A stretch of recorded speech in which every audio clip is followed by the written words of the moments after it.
Alrighty. Hello, everyone. My name is Dwayne Luster, the student host of the Trio podcast. On the is it like the pod or the cast? I think either one works, All honestly. right. On the cast today, we have special guests. Kaya. All right. To my knowledge, you were a student at McMurry for spent 4 years and everything. Can you tell me a little bit about yourself? Yes. So actually, I was a student for about a year and a half. I was a transfer. Ah, with the cool ones. Yeah.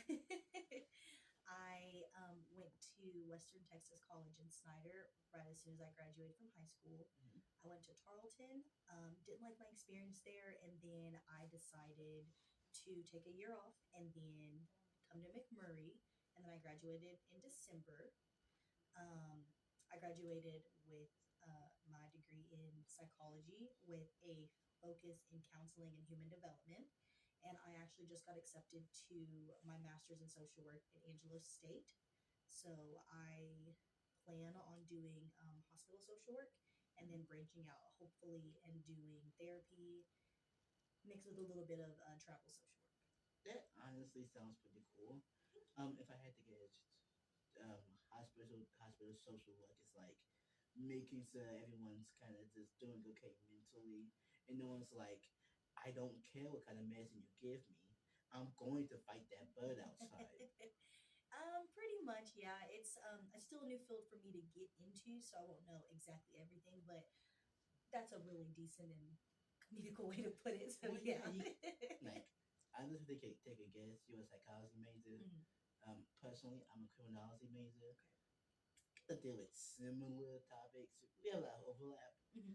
To my knowledge, a lot of things in both of our fields are just going to suck a lot of the time. So I think it's really important to make fun of it when you can. I agree.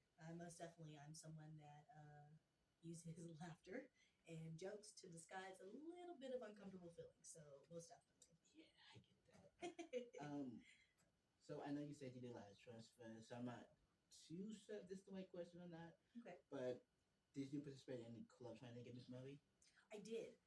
So my first semester, honestly, I was very, very anxious because I didn't like my previous school, so I was a little worried about making friends. Mm-hmm. But my boyfriend insisted that the first thing I participated in was actually the powder puff game, where like for football for like the girls and boys switch.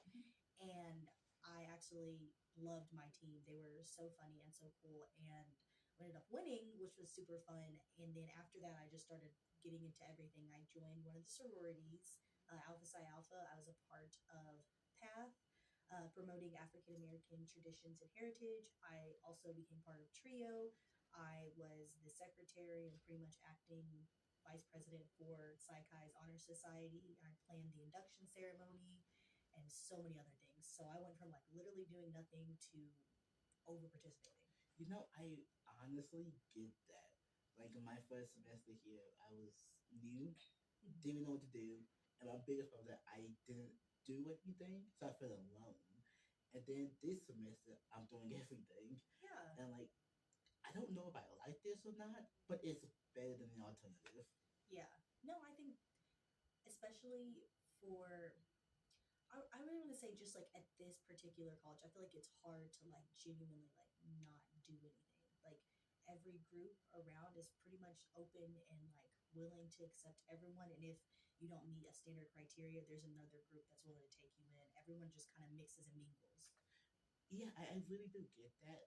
Um, in my opinion, a lot of media portrays college to kind of be very, let's say, focusing on like one particular group. Hmm. So it's always giving me the feeling that it may be kind of lonely, Hmm. much like how people thought.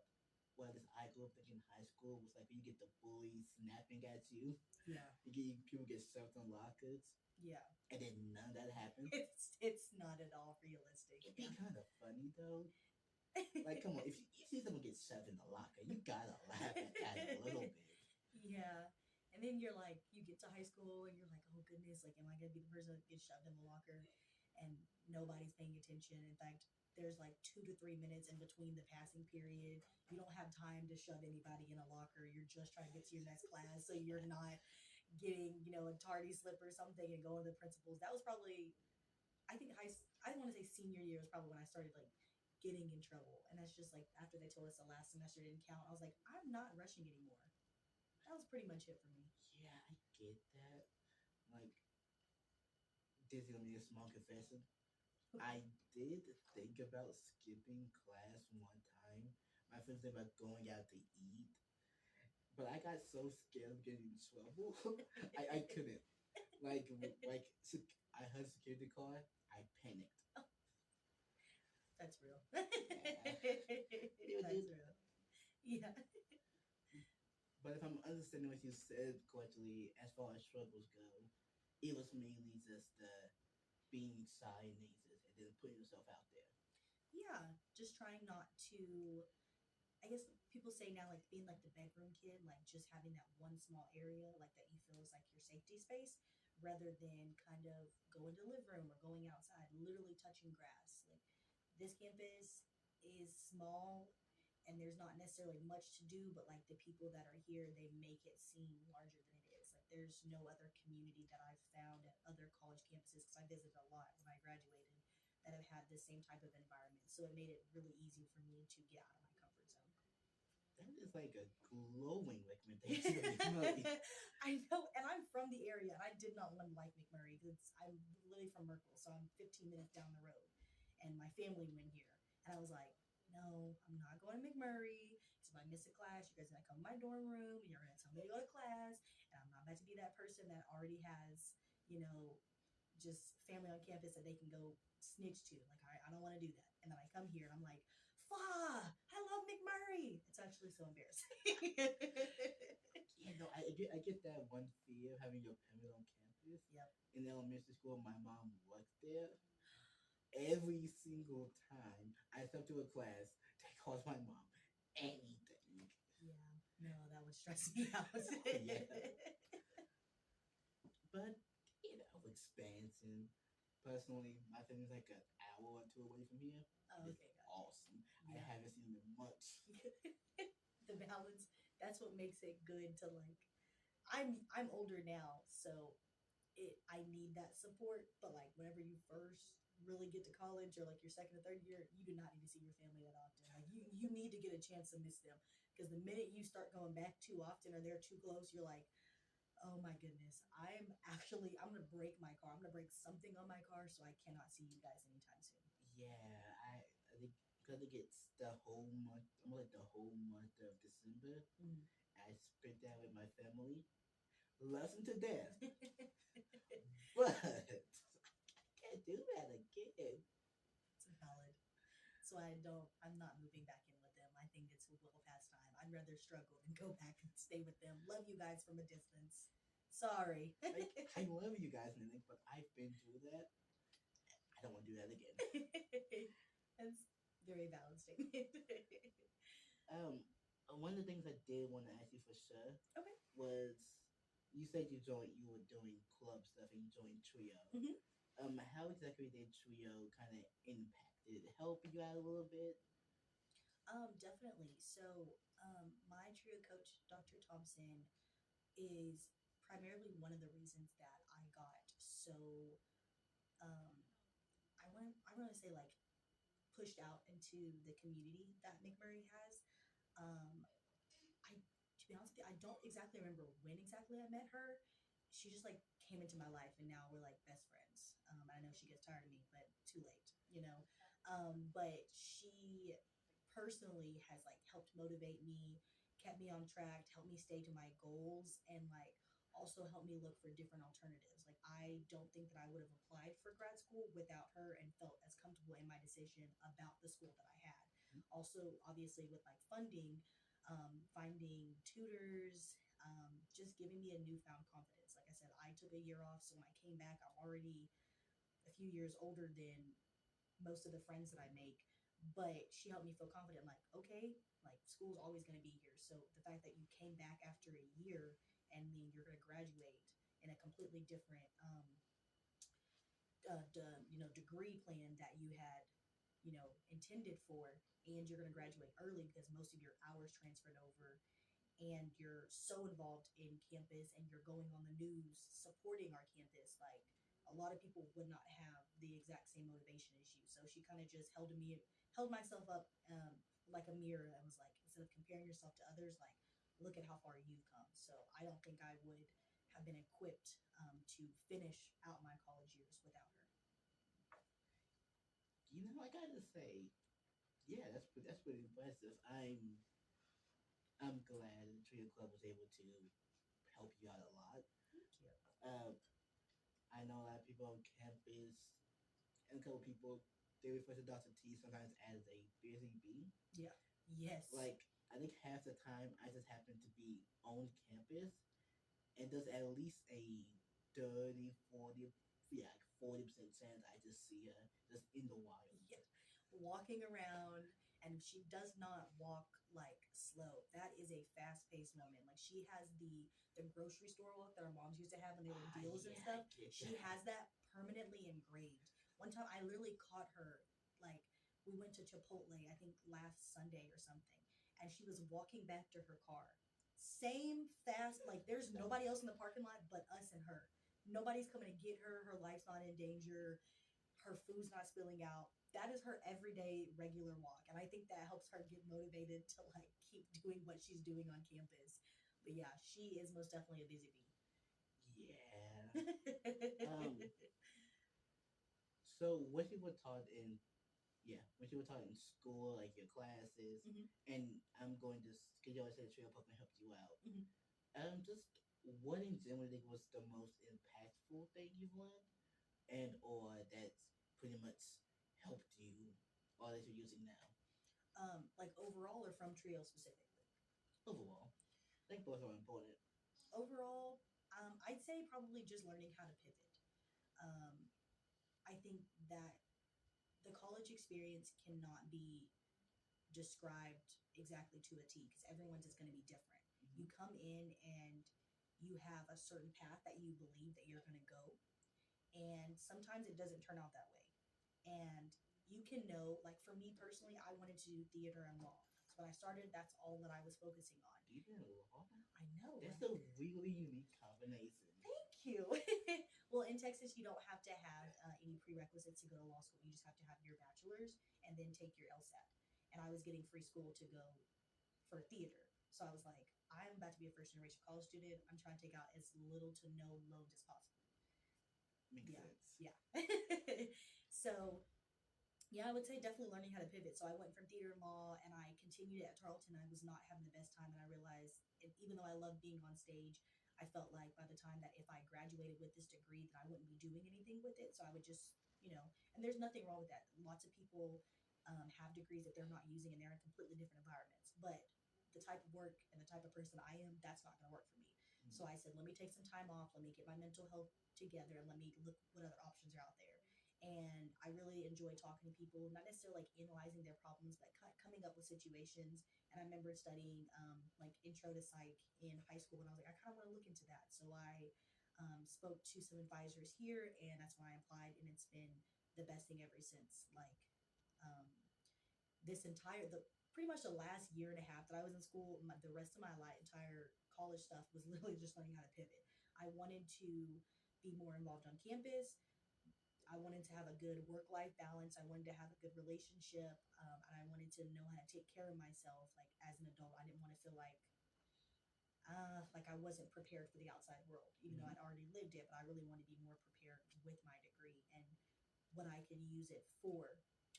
And so I just literally just was like, okay, I started to take these at face value. If something wasn't meant for me, it wasn't going to be meant for me in that particular instant. Doesn't mean that my life is over.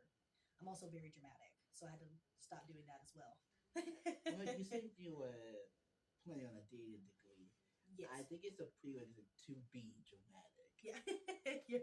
you're not wrong. It was just, I was at least one of those people that if one small thing hit, I was someone that, like, just crumbled. I thought my life was over. I couldn't continue, and I just need to drop out, and all the dramatics. But now if something didn't work out, I'd be like, okay, let me write down my pros and cons. Let me get together a list. I'm a list person. Me and Google Docs, best friends. Sponsor me.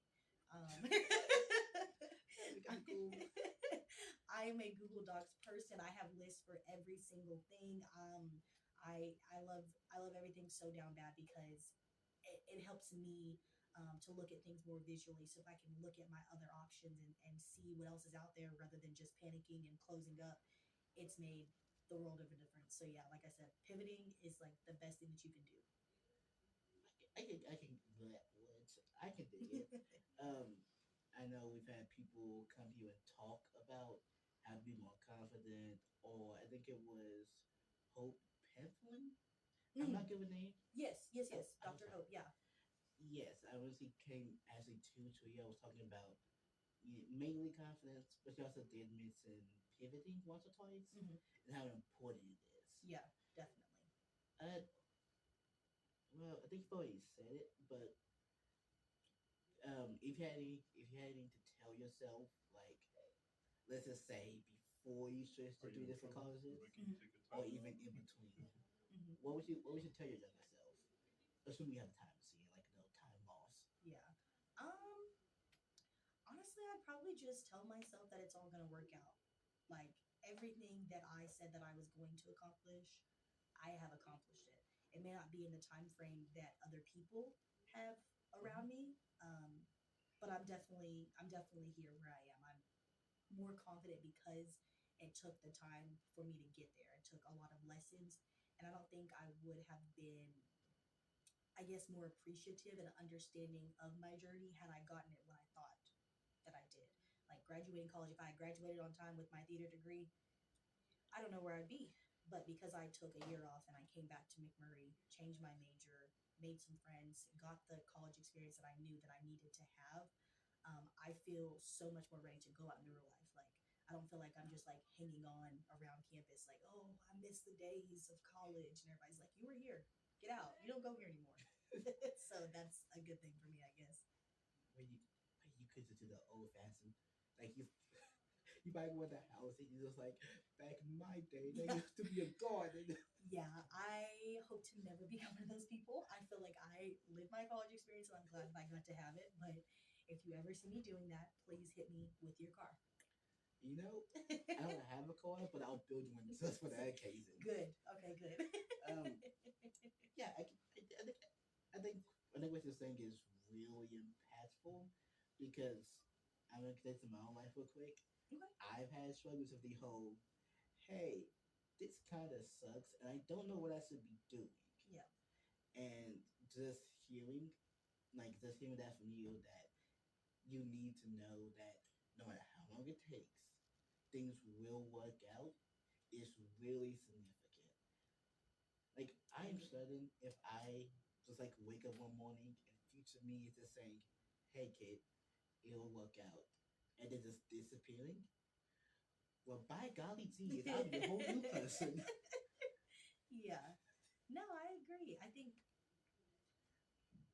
it's something that we all, like, just in general as college students, we need to like tell ourselves at the end of the day. Like if you're in college and you're actually trying, it's gonna work out. It doesn't matter how long or how many schools you switch. It doesn't matter how much debt you're. Everybody's in debt to someone, somewhere, something. At the end of the Oh day, if yeah, I'm you, definitely yeah, dead. if you want it so bad, I think someone on TikTok said it. They pretty much said like you wouldn't want it so bad if the future you didn't already have it. And that's what I tell myself pretty much every morning. I'm like, I'm scared, I'm terrified, I'm nervous, I'm anxious, but I'm also aware that it's because I know how hard it's going to be, but it's going to be gratifying at the end of the day. I think that's like an impact. I've said impact for like three different times here. I'm not great with not using the same words over and over That's again, okay. but I think it's important. Like just being able to. That's the whole point again. I'm gonna ask a new question now. Um, you said I think you said Dr. T ended up helping you apply to Hmm. can't remember. I think you said ACU, Angelo State. Angelo State. Hmm. So I just wanted to ask, like, what's your major? How difficult was it to kind of get grab a hold of the job? Um, so psychology is one of those degrees where people kind of insinuate that you're not going to get a job unless you go ahead and get your master's, which is already terrifying enough to hear. Once you tell people, yeah, I'm going to, I want to do psychology, they're like, oh God, get ready for more years of school. And you're like, okay, maybe don't say that to people. There's a lot of different jobs that you can get. The job that I am currently with, I am going to be an intake and placement specialist at a nonprofit. So I'll pretty much be taking children in not the best of environments at their home life and placing them temporarily with people that were willing to kind of help them until their parents or their family members get back on their feet. Um, it was actually really beneficial that I got my degree in psychology, understanding human behavior, patterns, and cognitive development for this particular job. The way that I speak, the way that I carry myself, and the tips and tricks that Dr. Thompson has provided me with help me really nail that job interview. At the end of it, the my supervisor now, she was saying that for someone so young, that I seem to have a type of knowledge and a type of personality that she genuinely was like, I feel sorry for whoever's coming after you into this interview process, which is not something that employers usually say. She was like, you just seem like you have the knowledge and skills for it. I also had an internship pretty much doing the same thing, except for it was working with domestic violence and abuse victims. So it was pretty much the same environment, just now I'm working with children in these types of environments. So I felt more equipped, like working with Trio and Dr. Thompson, um, just kind of, I guess, just doing a bunch of before work. So I didn't have to feel like I was playing catch up. I get that. And I do want to say, that's like a spectacular, like morally upstanding thing to do. Like, in my knowledge of like things, foster homes, family situations, sometimes things just kind of suck. Yeah. And there's like no way it's gonna get better. And just kind of being the person who's able to, I'm gonna say, try to obtain the best outcome for people. Yeah. Yeah, I think you're a pretty awesome person for it. Thank you. As someone whose home life was kind of like up in the air for some time, like I never went to foster care, but there were times where I thought that something like this could possibly happen. Um, it it kind of opens your eyes as you become an adult. You realize not everything's black and white. There are situations that other people will be okay with that the law would not be okay with, and vice versa. Um, so I am I'm very open and um, critical of like what I plan to do within this position.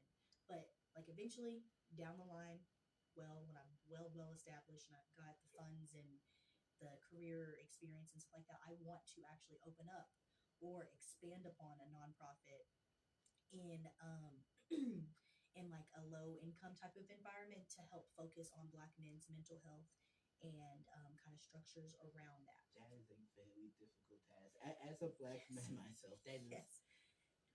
Yeah. that's like trying to roll. That's basically rolling a boat up a hill. It is. I also think, I honestly, truthfully, I know how hard it's going to be to a certain extent, obviously, because I haven't gotten there yet. But I don't want to say I have like patient 0 and 1, but my boyfriend and his cousin, when I started like pretty much asking them to like tell me how their day is and like actually talk to me about certain things that they worried about. Like his cousin, I made like a whole YouTube video of his parents saying that they were proud of him for his birthday and stuff. I swear it was just something regular because I noticed that during his birthday he was just like not talking or whatever. And it was like a couple of days before and I was like, what's going on? He's like, I don't feel like I'm proud. Like I've taken a little longer to go to school. My sister's working on her master's. My brother's married with kids and you know, I'm not playing basketball anymore and I'm not exactly the kid that they thought I was going to be. I had mental health struggles, and sometimes like even though our parents like we know to a certain extent, especially raised from a pretty decent family, you know that your parents are proud of you, but like sometimes you need to hear it. And so I pretty much talked to his mom, his dad, his older sister and brother, put together a whole YouTube clip while I was at work, edited together as best as I could, and I um, played it on our TV for his birthday, and I got him like cake and stuff, and I baked and stuff for him, and he literally cried and gave me a hug. And he's not physical touch. I don't even like being physical touched. So it was, a moment. And he was like, "Thank you so much. Like, this is literally all that I wanted and stuff."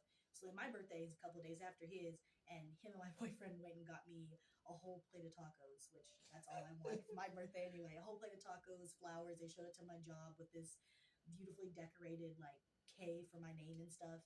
And to this day, they went to like a party, and they're very protective over me, and they're drinking and stuff, just college stuff. And someone was like making a joke about me, and his cousin was the one that stepped in and was essentially like, "Don't talk about her like that." And they were like, why are you defending her? Like, that's not your girlfriend. He's like, "No, but like that's my cousin." And it made me tear up a little bit. But he's also the kind of person where he's like, "I don't want to talk about my feelings, especially in front of people. Like, if I confide in you, it just wants to be with you." So I was like, "Oh, okay. I'm so proud of you." But like from a distance, I couldn't do too much. But there are times where he pretty much he comes to me, he's like, "Hey, can you get your journal?" And the whole time they just want me to sit there and listen, write down their stuff, reiterate exactly what they're feeling, and call it a day.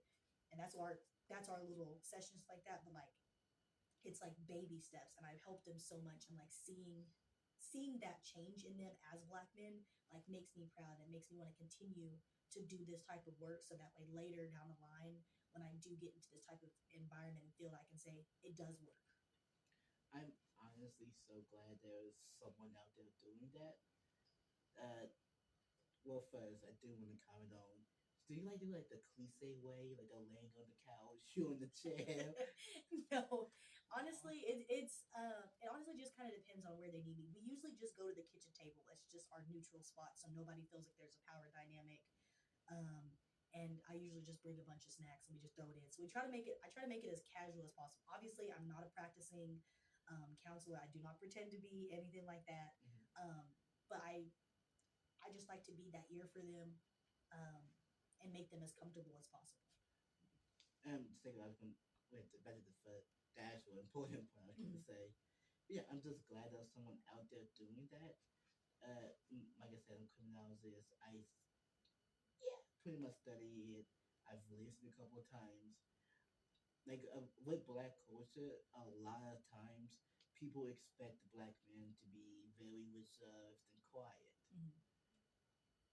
And yeah, no, sometimes that's not what a person needs to be. Yeah. And to what kind of most them into this. And yeah, sometimes people need to be able to just ugly cry their heart out sometimes, I agree. especially black men. Well, no, that sounds kind of iffy. Everyone needs it, but for the sake of the conversation, especially black men. Yeah, I agree. I'm not gonna lie to you. I genuinely feel like a lot of the violent crimes that happen towards women that are happened to be by men, not necessarily black men, but just men in general. I feel like a lot of crime could be stopped if everybody just cried a little bit more. If everybody cried just a little bit more, stop holding stuff in, more therapy.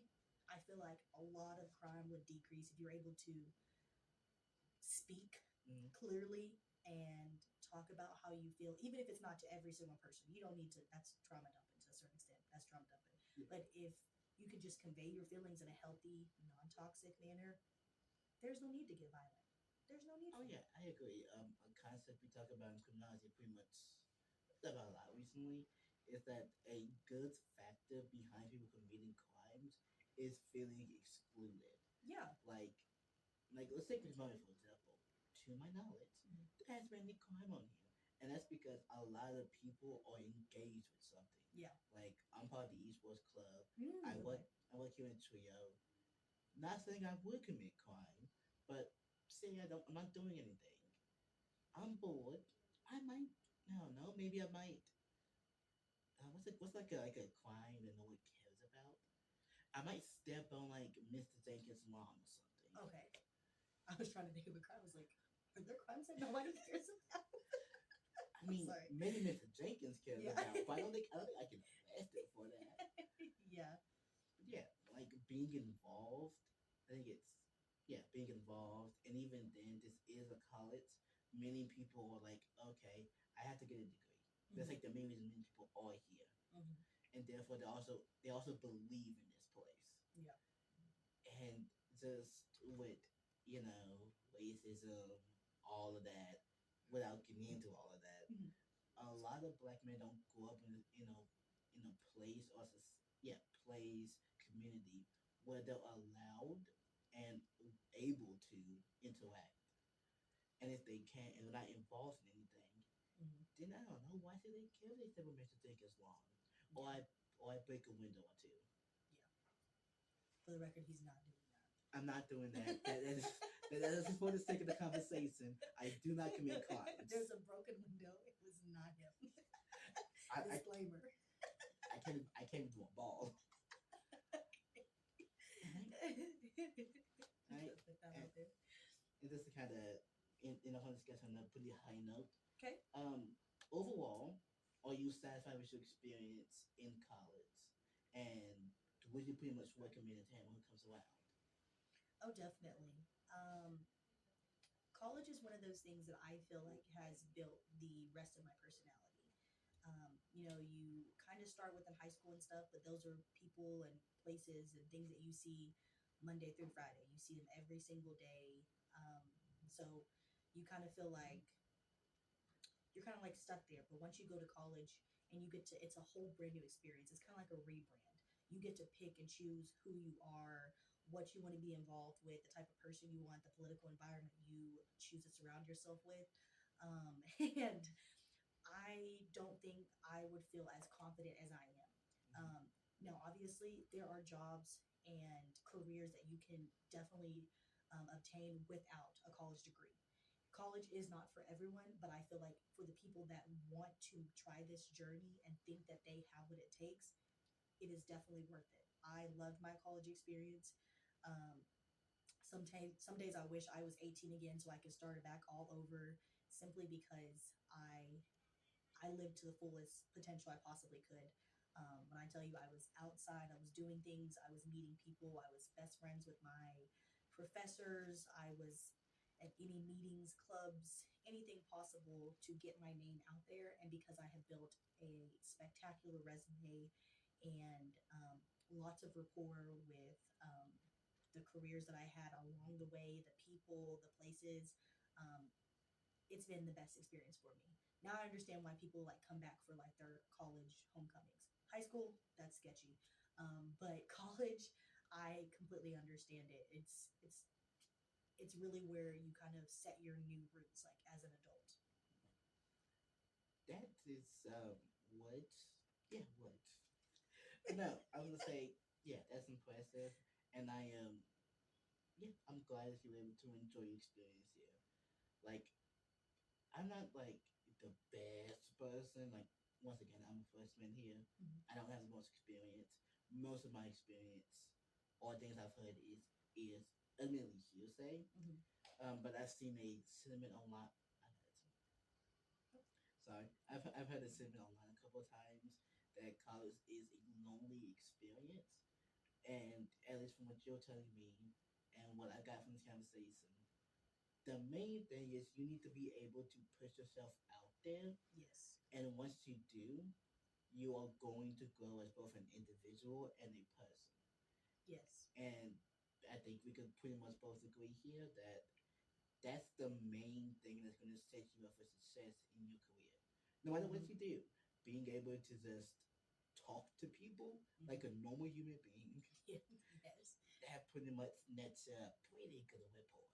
Yeah. I You definitely nailed it. I think the most important part is just putting yourself out there. I did a blog with McMurry, which is insane that I also did that too. Forgot to add that to my list of things that I said I was on.